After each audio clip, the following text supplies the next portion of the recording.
हाँ जी, जर्नल हो गया था। अब हम आगे बढ़ते हैं सब्सिडियरी बुक्स के बारे में। क्या होती है भरत सब्सिडी बुक्स? कुछ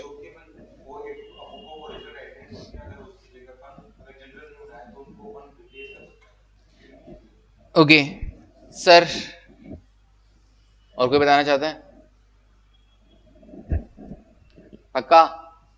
ये कंफर्म है भरत वाला? डन। तो जर्नल में हम क्या करते थे? ट्रांजैक्शंस को फर्स्ट टाइम रिकॉर्ड करते थे। अब हुआ क्या, नंबर ऑफ ट्रांजैक्शंस बहुत ज्यादा हुए। अब नंबर ऑफ ट्रांजैक्शन किसी ऑर्गेनाइजेशन में बहुत ज्यादा हो जाते हैं तो भैया जर्नल, जर्नल मतलब एक बुक, एक बुक के अंदर आप सारे ट्रांजैक्शंस को रिकॉर्ड किए जा रहे हो, किए जा रहे हो, किए जा रहे हो, किए जा रहे हो। ये जस्ट लाइक सारे सब्जेक्ट्स के नोट्स आप एक ही रजिस्टर में लिखे जा रहे हो। सारे सब्जेक्ट्स के नोट्स आप एक ही रजिस्टर में लिखे जा रहे हो। फिर कैसा लगेगा? सब मिक्स हो जाएगा कि नहीं हो जाएगा? पढ़ने में तो आएगा कि हाँ डेट वाइज आपने लगा दिया, चलो इस डेट को हमने ये सारा पढ़ा, ये डेट को हमने ये सारा पढ़ा, ये डेट को हमने ये सारा पढ़ा। जर्नल में भी तो ये होता है, एक डेट वाली ट्रांजेक्शन सारे एक साथ आ जाते हैं। लेकिन क्या वापस रिवीजन में इजी रहेगा? किसी एक दिन भैया आज अकाउंट का पेपर है तो रजिस्टर तो वही रहेगा ना अपना, तो अकाउंट के ढूंढ ढूंढ के बार बार देखने पड़ेंगे कि नहीं देखने पड़ेंगे? सेम वही काम यहाँ है जर्नल में। मुझे परचेज की एंट्रीज ढूंढनी है तो मुझे डेट वाइज सारा ही देखना पड़ेगा कि नहीं देखना पड़ेगा? देखना पड़ेगा। सेल्स का सारा देखना पड़ेगा कि नहीं देखना पड़ेगा? देखना पड़ेगा। तो मैंने कहा एक काम करते हैं ना यार, सबको सेपरेट कर देते हैं, सारे सब्जेक्ट्स के नोट्स अलग अलग रजिस्टर में हम बना लेते हैं। सेम वैसे ही परचेज की सारी एंट्रीज हम परचेज बुक में रिकॉर्ड कर देते हैं, उसमें भी क्राइटेरिया बताऊंगा। सेल्स के रिगार्डिंग एंट्रीज सेल्स बुक में लिख देते हैं। परचेज रिटर्न कुछ हुआ तो purchase return book, sales return हुआ सेल्स रिटर्न बुक, कैश का कोई ट्रांजेक्शन है, बैंक का कोई ट्रांजेक्शन है तो कैश बुक और बैंक बुक हम तैयार कर लेते हैं। फिर भी अगर कुछ बच जाता है तो फिर जर्नल में हम लिख देंगे। इसके अलावा भी, इन कैरेक्टरिस्टिक्स के अलावा भी अगर कुछ बच जाता है तो हम जर्नल रिकॉर्ड कर लेंगे। कभी कभी बीआर बुक और बीपी बुक भी स्पेशली बनाया जाता है। अगर आपके बीआर और बीपी के ट्रांजेक्शन, नंबर ऑफ ट्रांजेक्शन क्या हो, ज्यादा हो, तो बीआर बीपी बुक भी अलग से बना लेना। बाकी जो बचा वो सब किधर लिख देना? जर्नल में लिख देना। ठीक है, तो कुछ इंपॉर्टेंट ट्रांजेक्शन को हमने स्पेसिफाइड किया और अलग से बुक बना ली। Purchase book, sales book, purchase return, sales return, cash book, bank book. Clear है वाली चीज? ओके। तो हमने क्या किया है, जर्नल को डिवाइड कर दिया है इनटू टू कैटेगरी, जिसमें एक तो हो गया स्पेशल जर्नल्स, स्पेशल जर्नल्स बोल दो या सब्सिडियरी बुक्स बोल दो, और दूसरा बोला जनरल जर्नल। क्या बोला? जनरल जर्नल, मतलब बाकी सारी एंट्रीज बचा हुआ इधर आ जाएगा। ओके सर, ये स्पेशल जर्नल्स या सब्सिडी बुक में क्या क्या रिकॉर्ड होगा? परचेज बुक में क्या रिकॉर्ड होगा? All credit purchases of goods. वापस बोलना, all credit purchases of goods. अब मेरे क्वेश्चन का आंसर दो। Goods purchase from Keshav for cash, क्या मैं रिकॉर्ड करूंगा परचेज बुक में? Goods purchase from cash Keshav for cash नहीं रिकॉर्ड होगा। क्यों रिकॉर्ड नहीं होगा? कैश में खरीदा है। क्या जरूरी है सर? जरूरी है क्रेडिट परचेज। ओके अनीशा, जरूरी क्या है? क्रेडिट होना जरूरी है। ओके, मैंने हर्षित से मशीनरी खरीदा उधारी, मशीनरी खरीदा उधारी, क्रेडिट बेसिस पे, क्या परचेज बुक में रिकॉर्ड होगा? नहीं होगा। क्यों नहीं होगा? क्योंकि वो मशीन है सर, हमको क्या रिकॉर्ड करना है? केवल और केवल गुड्स। तो दो चीजों को ध्यान में रखना जरूरी है, क्रेडिट परचेज होना जरूरी है और गुड्स होना जरूरी है। गुड्स वो जिसमें हम डील करते हैं, ओके, जो हमारा ट्रेड का, जो हमारा बिजनेस मेन कोर प्रोडक्ट है। ओके, ऐसे ही सेल्स बुक में भी क्रेडिट सेल्स आएंगी, और वो भी कौन सा? Credit sales of goods. Purchase return book में क्या आएगा? सर ऐसा परचेज किया हुआ गुड्स जो आपने क्रेडिट बेसिस पे खरीदा था, उसको अगर आप लौटा रहे हो तो परचेज रिटर्न बुक में रिकॉर्ड किया जाएगा। मतलब ऐसा माल जो आपने कैश में खरीदा था उसका रिटर्न यहाँ पे रिकॉर्ड नहीं होगा। तो return of goods purchased on credit basis. Okay, sales return में भी same, return of goods sold on credit basis. Okay, cash book में क्या आएगा sir? All cash transaction, all bank transaction भी इसी में आएंगे। कैश बुक बनाते हैं ना, ट्रिपल कॉलम कैश बुक, इसमें कैश और बैंक सारे ट्रांजेक्शन आते हैं। लेकिन आपके मॉड्यूल में ऐसा बोला है कि भैया बैंक ट्रांजेक्शन के लिए अगर आप सेपरेटली बैंक बुक बनाते हैं तो फिर कैश बुक में कैश के ट्रांजेक्शन आ जाएंगे और बैंक बुक में बैंक के ट्रांजेक्शन आ जाएंगे। वरना हम लोग कैश बुक बनाते हैं, ट्रिपल कॉलम कैश बुक होता है जिसमें कैश का भी कॉलम होता है, बैंक का भी होता है और डिस्काउंट का कॉलम भी होता है। ओके चलिए, तो अगर आप बैंक बुक अलग से बनाते हैं तो ऑल बैंक ट्रांजेक्शन, और नहीं बनाते हैं तो कैश बुक में ही बैंक के ट्रांजेक्शन भी रिकॉर्ड होंगे। BR book all bill received, BP book all bill issued, समझा क्या? ओके सर, बीआरबीपी वाला चैप्टर पढ़ा है ना, बिल्स ऑफ एक्सचेंज, बिल्कुल फिर पढ़ेंगे। अब आया क्या, जनरल जर्नल या जर्नल प्रॉपर, जनरल जर्नल या journal proper. Okay, it is also called, एक और नाम दे दिया, मिसलेनियस जर्नल। बाकी जो बचा वो सारा इधर आएगा।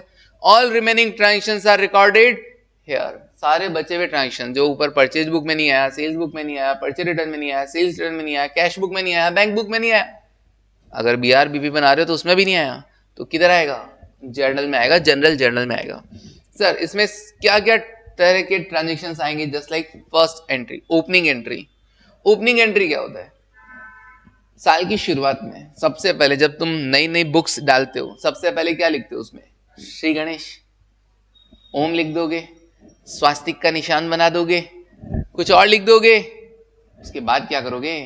पहली एंट्री क्या करोगे भरत? सर हम पिछले साल जो हमने बैलेंस शीट बनाई थी ना, हमने कहा था ये बैलेंस शीट में वो डेटा आते हैं जो नेक्स्ट ईयर कैरी होते हैं, उन सारे बैलेंसेस को हम अगले साल कैरी करेंगे। उनके ओपनिंग बैलेंसेस जो पिछली बार क्लोजिंग थे वो इस बार ओपनिंग होगा, उन सारे बैलेंसेस को हम कैरी करेंगे और हम एक एंट्री पास करेंगे, asset account debit to liability to capital. Assets का नेचर डेबिट होता है, लायबिलिटी और कैपिटल का नेचर क्रेडिट होता है। अब बात आती है, मैंने साथ ही साथ एक और चीज बताई, स्पेशल पोस्टिंग।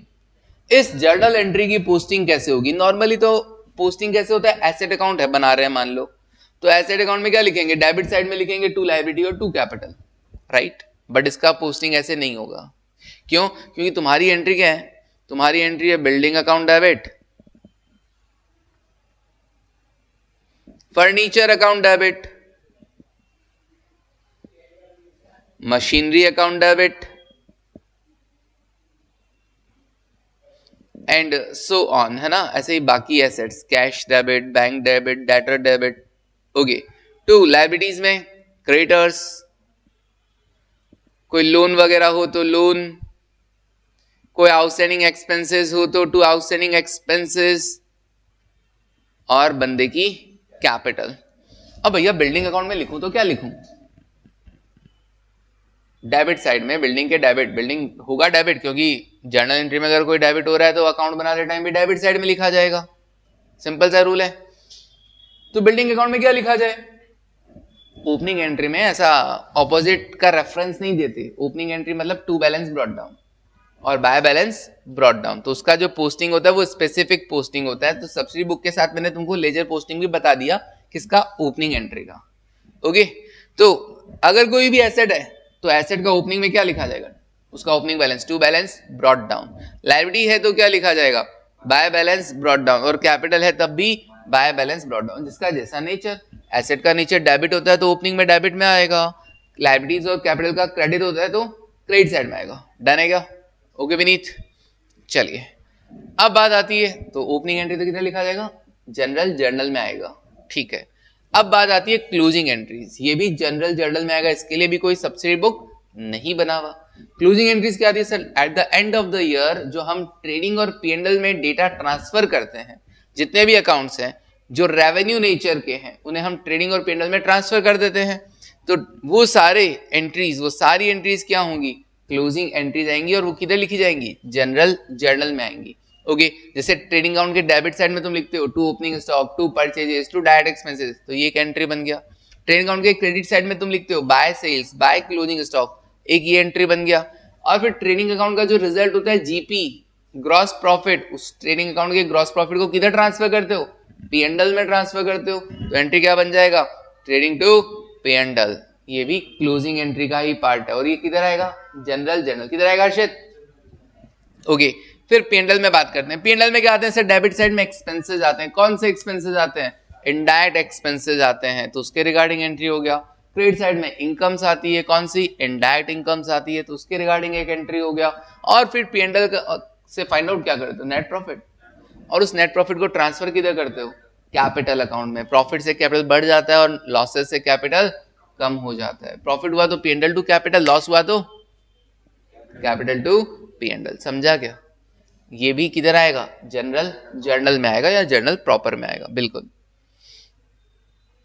फिर तीसरा एडजस्टमेंट एंट्रीज, ये जो OU पा वाली एडजस्टमेंट एंट्रीज है, OU पा outstanding expenses, unearned income, prepaid expenses और accrued income.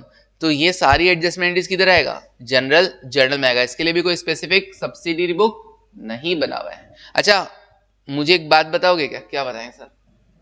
Accrued income asset है कि लायबिलिटी है? आयशी, एक्रूड इनकम एसेट है कि लायबिलिटी है? एसेट है। लायबिलिटी है? यूं कर लिया, पक्का डन है? अभी तो इधर वाला ड्रम बजाना है, इधर वाला ड्रम बजाना है। तुम्हारा वाला इधर, अच्छा मेरा वाला इधर, तुम्हारा वाला इधर, ठीक है ओके। हाँ एक्रूड इनकम कौन सा? अरे ये तो लायबिलिटी वाला बोली। हाँ निशा एसेट। अच्छा unearned income liability, sure? Keshav पक्का? कैसे? अच्छा बताया था क्या? फिर ठीक है यार। प्रीपेड एक्सपेंसेस एसेट और outstanding expenses liability. Sir accrued income का बताओ? एसेट, ठीक है ना? OU, अबे सुन तो पूरा। OU तुम लायबिलिटी हो, पा तुम्हारी एसेट है। पा को कभी लायबिलिटी मानने की गलती मत करना। क्या बोल रहे हो सर? OU तुम एसेट हो, सॉरी OU तुम लायबिलिटी हो, पा तुम्हारी एसेट है। पा को कभी लायबिलिटी मानने की गलती मत करना। अब याद आएगा क्या? Outstanding expenses, unearned income liability है, पा एसेट है, प्रीपेड एक्सपेंसेस और एक्रूड इनकम। बस समझा ना? ओके लॉजिक भी याद कर लो, बहुत बढ़िया बात है। रटने वाले रट लो, लॉजिक वाले ही लॉजिक से याद कर लो। लॉजिक क्या है? आउटस्टैंडिंग एक्सपेंसेस ऐसे खर्चे जो ड्यू हो गए बट अभी तक पे नहीं हुए, पे करने हैं ना, तो लायबिलिटी हो गया। अनअर्न्ड इनकम, चलो विनीत बता दो लॉजिक इसका।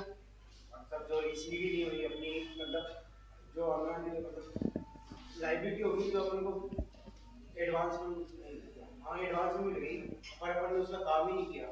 इनकम रिसीव्ड इन एडवांस, जैसे तुम लोग हमको पैसे दे दोगे, ठीक है ना, जमा करवा दोगे, तब हमारे लिए वो क्या कहलाएगी? Income received in advance. 31 मार्च आ रहा है ना, तो मैं क्या एंट्री मारूंगा? इनकम रिसीव्ड इन एडवांस के लिए एंट्री मारूंगा कि नहीं मारूंगा? कि तुमसे मान लो जितना भी पैसा आया उसमें मान लो अभी तक मैंने 2 महीने का काम किया, 4 महीने का काम अभी भी बाकी है, तो वो जो 4 महीने के लिए जो मेरे को इनकम मिला है अप्रैल मई जून जुलाई के लिए, वो मेरे लिए क्या कहलाएगा? Income received in advance. वो मेरे लिए लायबिलिटी है।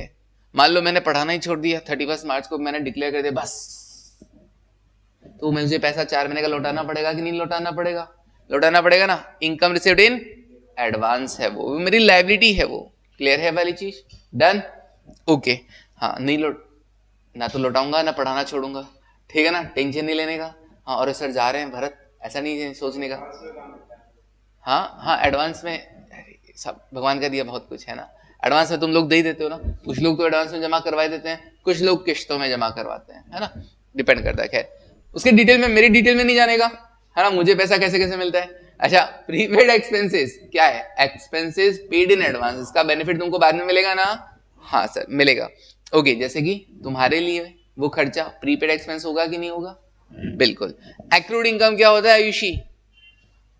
ऐसी इनकम जो ड्यू हो गई बट अभी तक रिसीव नहीं हुई है। ड्यू हो गई बट रिसीव नहीं हुई, बट रिसीव होगी ना तो हमारी एसेट है। कहीं से भी पैसा आने वाला हो तो वो हमारी एसेट है। ओके समझा क्या? तो ये एंट्रीज भी किधर जाएगी? जनरल जर्नल में। हाँ ऑनलाइन में एसेट एसेट एसेट काफी सारे आंसर हैं, अक्षी अनीशा लोकेश्वर। ओके जी आगे बढ़ते हैं। Transfer entries. ट्रांसफर एंट्रीज मतलब एक अकाउंट से किसी दूसरे अकाउंट में ट्रांसफर कर देना। जैसे पिताजी ने कहा हमारे बेटा जी के अकाउंट में ट्रांसफर कर दो, तो ये क्या होगा? एक अकाउंट से दूसरे अकाउंट में ट्रांसफर एंट्रीज हो गया। ओके ट्रेडिंग से P&L, इसको आप ट्रांसफर एंट्रीज भी बोल सकते हो। P&L से कैपिटल, इनको आप ट्रांसफर एंट्रीज भी बोल सकते हो। रेक्टिफिकेशन एंट्रीज, गलतियों को सुधारेंगे ना किधर, जर्नल में ही सुधारेंगे। इसके लिए कोई स्पेसिफिक सब्सिडी बुक नहीं है, ठीक है ना। और सब्सिडी बुक की भी कोई गलती होगी उसको भी जर्नल में ही सुधारेंगे, सब्सिडी बुक में जाके नहीं सुधारना है। Okay, credit purchase of fixed asset, fixed asset खरीदा क्रेडिट बेसिस पे, तो क्रेडिट बेसिस पे अगर गुड्स खरीदते तब तो परचेज बुक में चला जाता, लेकिन फिक्स्ड एसेट खरीदा तो किधर जाएगा, जर्नल प्रॉपर में। Credit sales of fixed asset किधर जाएगा, जर्नल प्रॉपर में। समझे क्या? सब्सिडी बुक्स खत्म अपनी तरफ से? हाँ सर, अपनी तरफ से खत्म। चलिए सर, डिटेल में तो आपने पढ़ाया ही नहीं। अरे अभी पढ़ा देंगे, टेंशन क्यों लेते हो? पहले देख लेते हैं वो पेस्ट हो रहा है कि अभी तक नहीं हो रहा। फिर से ट्राई कर लेता हूं एक बार। कॉपी,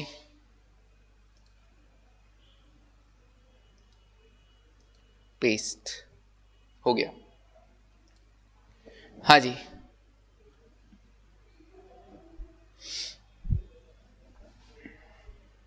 सर ये क्या लेजर पढ़ा रहे हो आप? सब्सिडी बुक आप तो कह रहे थे अभी तक बाकी है। मैं कहा देखो, जैसे ही ये लेजर पढ़ेंगे अपन, उसी के जस्ट नीचे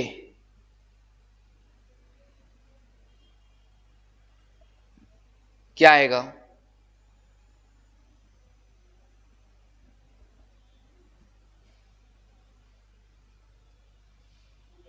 देखते चलो कुछ आएगा कि नहीं आएगा। आ गया सर, ये क्या आ गया, पोस्टिंग थ्रू सब्सिडियरी बुक। तो सब्सिडी बुक को इधर भी अपन ध्यान से देखेंगे कि नहीं देखेंगे वापस डिटेल के अंदर, कि इनका फॉर्मेट कैसा होता है यहां देखा जाएगा। और साथ ही साथ ये भी सीखा जाएगा कि उनके थ्रू पोस्टिंग कैसे होता है, यही तो सीखना जरूरी है। रेक्टिफिकेशन ऑफ एरर सीखने के लिए अपने को ये सब आना जरूरी है कि आखिर पोस्टिंग होता कैसे है, जर्नल से पोस्टिंग कैसे होता है, और सब्सिडियरी बुक से भी पोस्टिंग कैसे होता है। ओके, यहां पे आपको सारे फॉर्मेट मिल जाएंगे, परचेज बुक का, सेल्स बुक का, सेल्स रिटर्न का, परचेज रिटर्न का, एग्जाम्पल बनाए हुए हैं कैश बुक का। ओके, फिर कैश बुक हालांकि अलग से भी एक चैप्टर आएगा जहां पे अपन डिटेल में कैश बुक के बारे में सीखेंगे। यहां पर कैश बुक में केवल इतना ही बता रखा है। डन, चलिए पढ़ें जरा, बिल्कुल पढ़ो। लेजर क्या होता है सर? लेजर सबसे पहले ट्रांजैक्शंस को किधर रिकॉर्ड किया, जर्नल में और सब्सिडियरी बुक में। अभी वहां से क्या करना पड़ेगा, उसकी लेजर पोस्टिंग करनी पड़ेगी। क्यों? स्पेसिफिक अकाउंट बन जाएगा, ठीक है ना। वही रीजन जैसे जर्नल के लिए अपन सब्सिडी बुक बनाते थे ना, कि परचेज के सारे ट्रांजैक्शन एक जगह हो जाए, वो डिटेल में लिखे जाते हैं। परचेज बुक लिखा अपन ने, बट वो डिटेल में लिखा, भैया इस बंदे से माल खरीदा, ये माल खरीदा, इतना क्वांटिटी, इतना रेट का, इसने इतना ट्रेड डिस्काउंट दिया, ये सब डिटेल में। लेकिन अब थोड़ा सा उसको समरी फॉर्मेट में, कि परचेज अकाउंट बनाएंगे और हम उसकी क्या क्या चीजें हैं वो लिखेंगे। सेल्स अकाउंट बनाएंगे, किसी बंदे का अकाउंट बनाएंगे। किसी ने मुझसे, एक आयुषी ने पूछ लिया, आयुषी ने अकाउंटेंट रख रखा था मुझे एज, ठीक है ना। आयुषी ने पूछ लिया कि अखिलेश सर लगा देती है, ठीक है ना, वो बड़ी अच्छी है। हाँ, तो कहा कि ये विनीत अपने से कितना पैसा मांगता है जरा बताना। मैं तो सिर्फ जर्नल एंट्री पास कर रखा था। अब मैं बैठ गया विनीत की सारी ट्रांजैक्शंस को देखने के लिए, विनीत किधर डेबिट हो रहा है, विनीत किधर क्रेडिट हो रहा है, मेरे को ये पता ही नहीं कि फाइनल। अब वो आयुषी मेरे ऐसे इधर खड़ी है माथे पे, ठीक है ना, और कह रही है बताओ जल्दी बताओ। मैं कहा रुको रुको भैया रुको, एक बार कैलकुलेट कर लेने दो, total debit minus total credit देखना पड़ेगा कि नहीं देखना पड़ेगा, टाइम लग जाएगा। इमेज खराब हो गई कि नहीं हो गई? हो गई ना। तो भैया इसके लिए क्या करने का, भैया जब भी पूछे, किसी भी ऑनर जब भी पूछे कि किस अकाउंट का कितना बैलेंस, किससे कितना पैसा लेना है, किसको कितना पैसा देना है, क्या हमारा लायबिलिटी है अभी चल रहा है किसी लोन अमाउंट वगैरह का, तो ये सब पता करने के लिए, टोटल परचेजेस कितना है अपना, टोटल सेल्स कितना हुआ है अपना, ठीक है, ये सब पता करने के लिए हम क्या बनाते हैं, हम लेजर पोस्टिंग करते हैं। हम क्या करते हैं, स्पेसिफिक नेचर के ट्रांजेक्शन के लिए एक पर्टिकुलर अकाउंट बनाते हैं, और उस अकाउंट से रिलेटेड जितनी भी ट्रांजेक्शंस है वो सारे वहां पे रिकॉर्ड करते हैं। सेकेंड टाइम रिकॉर्ड कर रहे हैं ना, ओके। जर्नल से हम इसको पोस्ट कर रहे हैं, मतलब शिफ्ट कर रहे हैं अब, okay. After the transactions are recorded in journal, it is then posted to the principal book called ledger. Ledger is a principal book of account. Okay. Process, इस ट्रांसफर करने की प्रोसेस को क्या कहा जाता है? लेजर पोस्टिंग कहा जाता है. एक अलग से अकाउंट बनाया जाता है और एंट्रीज यहां पे रेस्पेक्टिव अकाउंट में लिख दी जाती हैं. सर बनता कैसे है वो बताएंगे.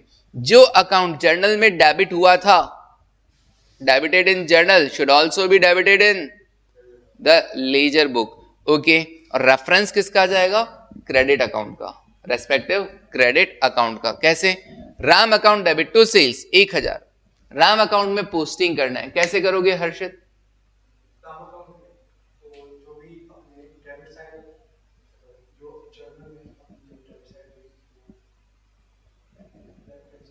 Left hand side. तो राम अकाउंट में क्या लिखूं?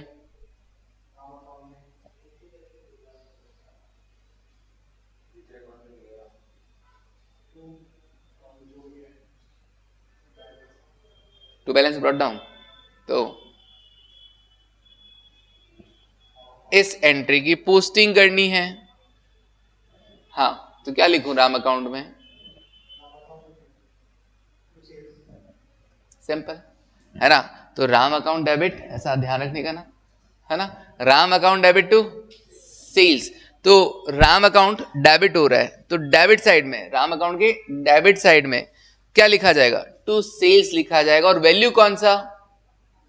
1000 रुपए. राम के सामने वाला ना, राम के सामने वाला. सर सेल्स के सामने भी वही है, लेकिन ध्यान में क्या रखना है? राम के सामने वाला. राम 1000 से डेबिट हुआ है, तो लेजर में भी राम 1000 से ही डेबिट होगा. रेफरेंस ऑपोजिट अकाउंट का आएगा. और बड़ा ही शॉर्ट में बता दिया जाता है कि अकाउंट कैसे चलते हैं.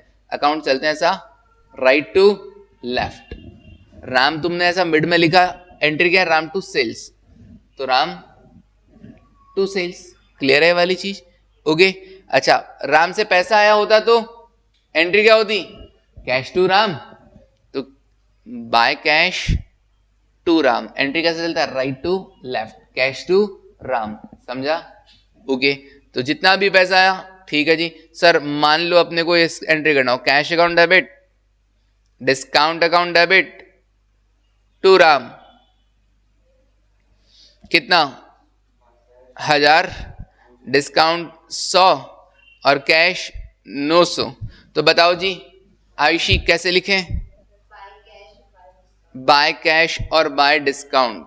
अच्छा जी, कितना अमाउंट बाय कैश में? 900 और डिस्काउंट में 100. तो राम कितने से क्रेडिट हुआ? 1000 से क्रेडिट हो गया. क्यों? क्योंकि जर्नल में राम 1000 से क्रेडिट हुआ था, तो लेजर में भी 1000 से क्रेडिट होगा. रेफरेंस किसका? ऑपोजिट अकाउंट का, बाय कैश और बाय डिस्काउंट. और एंट्री कैसा चला? राइट टू लेफ्ट चला कि नहीं चला? Cash debit, discount debit to Ram. Clear है वाली चीज? ओके. कैसी कैसी चीजें सिखा रहे हो सर? हाँ हाँ निशा, बिल्कुल. बड़ा आसान सा है, बट कोई बात नहीं. At the end of the every accounting year, all accounts which are operated in the ledger book are closed. हर साल के एंड में इनको क्लोज कर दिया जाता है. नॉमिनल अकाउंट जितने भी होंगे उनको कहां ट्रांसफर कर दिया जाएगा? क्लोज करके, मतलब ट्रेडिंग पेनल में ट्रांसफर कर दिया जाएगा. और टोटल एंड बैलेंस, बैलेंस किस कौन से अकाउंट्स का निकाला जाएगा? रियल और पर्सनल अकाउंट्स का बैलेंस निकाल के बैलेंस शीट में शो किया जाएगा. क्लियर है? बैलेंस तो सबका ही निकाल देते हैं. फिर नॉमिनल अकाउंट का क्या कर दिया जाता है? ट्रेडिंग पेनल में ट्रांसफर कर दिया जाता है. और जो रियल और पर्सनल अकाउंट है वो बैलेंस शीट में जाते हैं. मतलब sir nominal account balance sheet में नहीं जाते हैं? नहीं, बैलेंस शीट में केवल रियल और पर्सनल जाते हैं. ठीक है जी? ओके. चलो, क्या तुम इधर बिल्डिंग अकाउंट बना सकते हो? ये ट्रांजेक्शन तुम्हारे सामने है. बिल्डिंग अकाउंट बना सकते हो? बना सकते हो. तो बताइए बिल्डिंग अकाउंट में पहली पोस्टिंग किधर करोगे? Debit side. क्या लिखोगे? To cash. सर बिल्डिंग का इधर, तो बिल्डिंग अकाउंट के डेबिट साइड में लिख दिया जाएगा टू कैश. ओके. और डेप्रीशिएशन, इसका एंट्री क्या करोगे? पोस्टिंग. हाँ, टू डेप्रीशिएशन.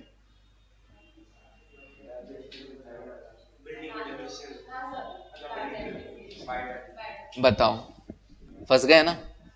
हाँ, बाय डेप्रीशिएशन. अच्छा, इसी के लिए मैंने ये, मतलब सर ऐसे क्यों पढ़ा रहे हो? बहुत सारी चीजें होती हैं जो मुझे बतानी होती है। एक तो पोस्टिंग होता है एंट्री वाइज। एंट्री क्या थी? Building account debit to cash, जब बिल्डिंग खरीदा तो बिल्डिंग टू कैश ऐसा राइट टू लेफ्ट डन। और डेप्रिसिएशन की एंट्री क्या होती है? Sir depreciation is an expense, all expenses are debited, तो depreciation account debit to building. Okay, building की वैल्यू कम हो रही है तो depreciation account debit to building, right to left. और जो बैलेंस बच गया बाय बैलेंस कैरिड डाउन, कितना? 80,000। ओके, एक और पोस्टिंग का तरीका क्या होता है? बिल्डिंग एसेट होता है ना, जब एसेट इंक्रीज होगा तो डेबिट होगा, मतलब इसका जो प्लस साइड है वो डेबिट साइड है और इसका जो माइनस साइड है वो क्रेडिट साइड है। नेचर डेबिट है तो बढ़ेगा तो डेबिट होगा और कम होगा तो क्रेडिट होगा, ठीक है ना। तो बिल्डिंग खरीदे तो बढ़ा ना, लेकिन डेप्रिसिएशन लगने के कारण बिल्डिंग की वैल्यू कम हो जाएगी तो क्रेडिट साइड में रिकॉर्ड करो। तो दो तरीके होते हैं अपने को पोस्टिंग करने के, एक तो प्लस माइनस वाला तरीका और एक जर्नल एंट्री से पोस्टिंग करने का तरीका। दोनों अच्छे होते हैं, दोनों दिमाग में रखना चाहिए, एंट्री से भी और प्लस माइनस भी। मेरे को बड़ा अच्छा लगता है। नेचर पता कर लो भैया उस अकाउंट का कि वो हमारा एसेट है कि लायबिलिटी, एक्सपेंस है कि इनकम है। उसके बाद क्या करना, पता है भैया डेबिट है तो इंक्रीज वाला आइटम डेबिट में आएगा और डिक्रीज वाला आइटम क्रेडिट में आएंगे। अगर उसका नेचर क्रेडिट है तो इंक्रीज वाला आइटम क्रेडिट में आ जाएगा और डिक्रीज वाला आइटम डेबिट में आ जाएंगे। सब जगह काम करता है ये, अपन बार बार भूल जाते हैं, आगे चल के ये सब चीजें यूज नहीं करते हैं। जैसे पार्टनर्स कैपिटल अकाउंट बनाते थे, और किधर लिखो रहे, अरे कैपिटल का नेचर क्या होता है?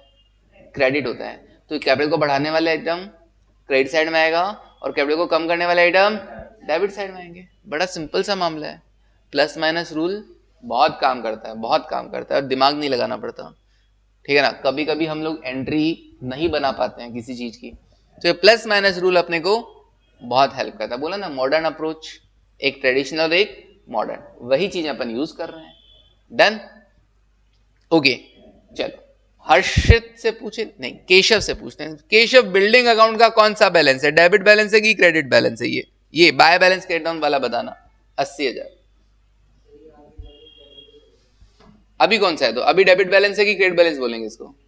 क्रेडिट बैलेंस बोलेंगे। अच्छा, डेबिट बैलेंस क्रेडिट साइड में लिखा हुआ है, फिर भी डेबिट बोलोगे? अच्छा, हाँ उल्टा बोल दिया, डेबिट बैलेंस ही बोला जाएगा भले ही क्रेडिट साइड में लिखा हुआ। Closing balances are written on opposite side. Debit balance मतलब जो साइड ज्यादा होगा वही बैलेंस होगा ना। बिल्डिंग डेबिट कितने से हुआ? 1 लाख से। क्रेडिट कितने से हुआ? 20,000 से।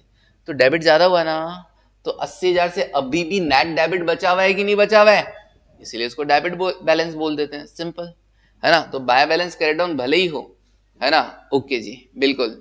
अगले साल ये टू बैलेंस ब्रॉट डाउन, पहले तुमने सही बोला कि अगले साल ये टू बैलेंस ब्रॉट डाउन हो जाएगा डेबिट, फिर मैंने तुमको उलझाया। तुमको बोलना चाहिए था भाई आगे डेबिट बैलेंस है तो यही वाला बैलेंस तो आगे गया है, तो डेबिट बैलेंस ही तो है। ये लिखा किधर गया है? क्लोजिंग साइड में, है ना। चलो, if the total of debit side is higher than the total of credit side, किसी अकाउंट में अगर डेबिट साइड ज्यादा हो क्रेडिट साइड से तो उसे क्या कहा जाएगा? Debit balance. ऑब्वियसली डेबिट ज्यादा हुआ है क्रेडिट कम हुआ है। ओके, कोई अकाउंट जिसका डेबिट बैलेंस हो उसका ओपनिंग में क्या लिखा जाएगा? To balance brought down. और क्लोजिंग में क्या लिखा जाएगा? By balance carried down. Okay, closing balance किधर आएगा? क्रेडिट साइड में आएगा। अगर क्रेडिट साइड ज्यादा होता है, क्रेडिट में साइड में ज्यादा वैल्यूज लिखा है तुमने, डेबिट में कम लिखा है, तो उसको अकाउंट को क्या बोला जाएगा? क्रेडिट बैलेंस बोला जाएगा। और इसका फॉर्मेट कैसा रहेगा? By balance brought down opening वाला, और क्लोजिंग वाला किधर आएगा? To balance carried down. Closing balances are written on the opposite side. याद रहेगा? बिल्कुल सर याद रहेगा। चलिए अब फटाफट से अपने रफ रजिस्टर में राम अकाउंट और डिस्काउंट अलाउड अकाउंट बना के मुझे बता दीजिए। राम अकाउंट और डिस्काउंट अलाउड अकाउंट मुझे बनाकर बता दीजिए। अच्छा, रफ रजिस्टर नहीं लिखे? ओहो, कोई बात नहीं, अकाउंट का रजिस्टर लेके आई है। अच्छा अच्छा, हाँ जी, सबसे पीछे पीछे रफ में लिख लें।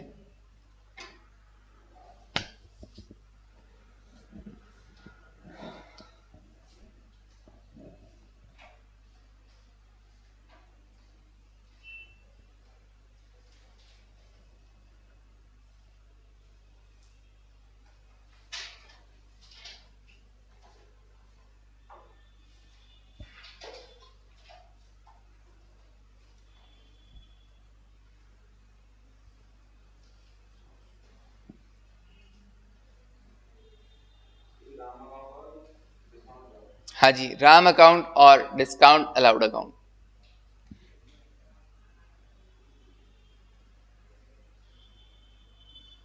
ट्राई करो ऑनलाइन वालों तुम भी।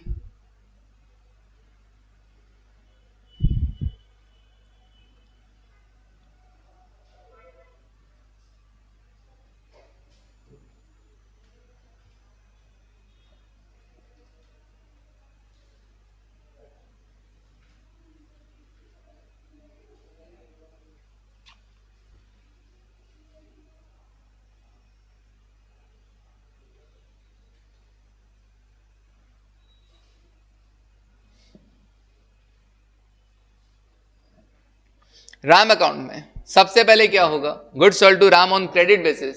तो राम अकाउंट के डेबिट साइड में क्या आएगा, राम अकाउंट के डेबिट साइड में क्या आएगा, तुम अपना देखो हर्षित, उसके तो छोटी सी गलती थी, अब तुम अपना देखो। राम को माल बेचा है तो राम अकाउंट के डेबिट साइड में टू सेल्स आएगा कि नहीं आएगा। फिर उसके बाद cash receive from Ram, discount allowed to him, entry क्या होगा, बाय कैश और by discount, cash account debit, discount allowed debit to Ram. और बी आर रिसीव्ड हुआ है राम से, तो B R account debit to Ram. और बच्चों ने बैलेंस क्या निकाला, टू बैलेंस क्रेडिट डाउन। बताओ, टू बैलेंस क्रेडिट डाउन। भैया सब सही करने के बाद टू बैलेंस क्रेडिट डाउन कैसे आएगा, बाय बैलेंस क्रेडिट डाउन आएगा ना, तभी तो टोटल मैच होगा। हाँ तुम्हारा ठीक था, ठीक है, तुमने बैलेंस नहीं निकाला था तब तक बस। हाँ ठीक है ना, कोई बात नहीं, सही है सर, ओके। आक्षी, ऑनलाइन वालों का अक्सर सही हो जाता है, ठीक है, ऑफलाइन वाले बेचारे गलती करते हैं, सर आके चेक कर लेते हैं ना उनका, है ना। ओके, राम अकाउंट में समझे क्या। और हर्षित तुम्हारे तो मिस्टेक भैया, टू कैश कर रहे हो, उल्टा भैया नंबर भी उल्टे आते हैं, 60 की जगह 06 आ जाते हैं, पता है। और आयशी जी, बाय डिस्काउंट किधर है ना, ठीक है, देखा, ऐसी ऐसी मिस्टेक।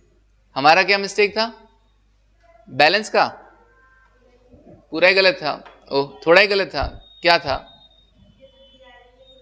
बी आर नहीं लिखा था, हाँ ओके, चलो कोई बात नहीं। राम को माल बेचा तुमने, वैसे ही राम तुम्हारा डेटर बन गया, वैसे ही तुम दिमाग में सोच लो कि भैया डेबिट बैलेंस, फर्स्ट सबसे पहले जैसा बिहेव करेगा वही बैलेंस होगा। तो राम डेबिट हुआ, मतलब डेबिट बैलेंस, मतलब अब भी इसके वैल्यू इंक्रीज होगा तो प्लस साइड में डेबिट साइड में लिखना, वैल्यू डिक्रीज होगा तो माइनस साइड में लिखना। माल बेचा, राम का वैल्यू बढ़ाना, डेबिट हुआ ना। अभी जैसे राम से पैसा आएगा राम क्रेडिट होगा, राम को डिस्काउंट अलाउ कर रहे हो तो भी राम का बैलेंस कम होगा, राम से बी आर रिसीव हो रहा है तो भी राम का बैलेंस कम होगा, और जो बच जाएगा by balance carried down. Debit balance की credit balance, debit balance, debit balance है ना, 30,000, ओके। और जर्नल के थ्रू चलोगे तो राइट टू लेफ्ट, एंट्री होता है cash account debit, discount account debit to Ram, पहले राम टू सेल्स, फिर cash account debit, discount account debit to Ram, और फिर B R account debit to Ram. बताओ हे राम,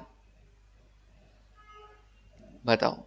फिर डिस्काउंट अलाउड अकाउंट में, इधर राम अकाउंट में बाय डिस्काउंट अलाउड आया तो डिस्काउंट अलाउड में टू राम आएगा कि नहीं आएगा, आएगा, मैंने नहीं बनाया बट हाँ टू राम आएगा कि नहीं आएगा, आएगा। क्लियर है वाली चीज, बताओ, सिली मिस्टेक्स ना, हाँ चलो कोई ना। अब बात करते हैं, क्या छोटा सा पॉइंट है इसको बात कर लेते हैं, फिर हम सब्सिडियरी बुक कल देखेंगे ना। सब डिवीजन ऑफ लीजर, जैसे जर्नल को आप सब डिवाइड करते थे ना, सब्सिडियरी बुक्स बनाते थे ना अलग अलग, वैसे ही कभी कभी लेजर को भी सब डिवाइड किया जाता है। कल लेजर में एक ही बुक में सारे अकाउंट्स बना लोगे क्या, कहा नहीं हम उसको भी डिवाइड करेंगे। तो कैसे डिवाइड करोगे, कहा दो तरह के, पर्सनल और इम्पर्सनल। पर्सनल में भी दो तरह का है, क्या ध्यान रखना, बड़ा काम आएगा, डेटर्स लीजर और क्रेडिटर्स लीजर। इसको डेटर्स लेजर को सेल्स लेजर भी बोला जाता है या सोल्ड लेजर भी बोला जाता है, और क्रेडिटर लेजर को परचेज लेजर भी बोला जाता है, और बॉट लेजर भी बोला जाता है। कोई परचेज लेजर बोल समझता है ना, बोलता है ना, या सेल्स लेजर बोलता है ना, तो वो बच्चा क्या सोचता है, अच्छा सेल्स अकाउंट होगा। वो सेल्स लेजर सेल्स अकाउंट नहीं है, सेल्स लेजर मतलब डेटर्स लेजर है यहाँ पर, समझा। तो एक कंफ्यूजन रहता है, रेक्टिफिकेशन ऑफ एरर में आएगा तुम्हारे ये चीज, ये वर्ड आएगा, तो मैं वापस रिलेट करने इधर आऊंगा, ठीक है ना, टेंशन नहीं लेने का, वापस आऊंगा इधर, ठीक है ना। ओके, तो देखेंगे सेल्स लेजर कह दो, डेटर्स लेजर कह दो। सर यहाँ पे क्या होगा, हमने सारे अकाउंट बनाने हैं, अभी एक ही बुक में ना बना के उसके लिए भी अलग अलग बुक बना दो। कहा डेटर के जितने भी अकाउंट है ना, all individual accounts of debtor, Ram Shyam Mohan Sohan, वो सब डेटर्स लेजर में बनेगा। ऐसे ही जितने भी हमारे क्रेडिटर्स हैं उन सब के अकाउंट क्रेडिटर्स लेजर में बनेगा, बॉट लेजर में बनेगा, परचेज लेजर में बनेगा। क्या क्या नाम, कुछ भी हो सकता है ना, रीता सीता गीता मीता, है ना, ठीक है, ओके। और ये तो है पर्सनल लेजर। इम्पर्सनल में कैश और बैंक बुक आ गया। सर ये तो हम वैसे भी बनाते हैं, सब्सिडी बुक भी होगी ना हमारी, तो ये ओके, मतलब cash book is a subsidiary book as well as ledger also. Cash book is a subsidiary book as well as ledger also. बताऊंगा कल, कैश बुक बनाने के बाद या बैंक बुक बनाने के बाद कैश अकाउंट और बैंक अकाउंट नहीं बनाया जाता है, वो अपने आप अकाउंट का रोल प्ले करते हैं, इसीलिए उसको बोला जाता है as well as, subsidy book as well as ledger. Purchase book के बाद परचेज अकाउंट बनता है, सेल्स बुक के बाद सेल्स अकाउंट बनता है, लेकिन कैश बुक के बाद बैंक बुक के बाद कैश अकाउंट और बैंक अकाउंट नहीं बनता है। कल बात करेंगे इस पे।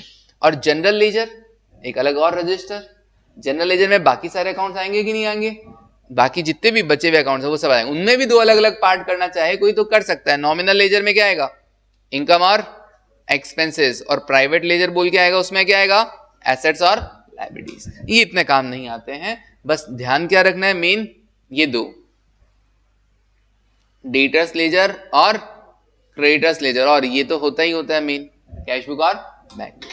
क्लियर है। बाकी जो बचा वो किधर, उसके लिए नाम याद रखना, क्या, जनरल लेजर। क्या, जनरल लेजर। ये नॉमिनल और प्राइवेट इतना याद रखने की जरूरत नहीं होता है, बाकी जितने भी अकाउंट्स है वो किधर आएगा, जनरल लेजर में आएगा। समझा गया, पक्का। Debtors ledger, creditors ledger, cash book, bank book और जनरल लेजर, ठीक है। चलो ओके, अब मिलते हैं कल, आज के लिए इतना ही। Thank you, take care and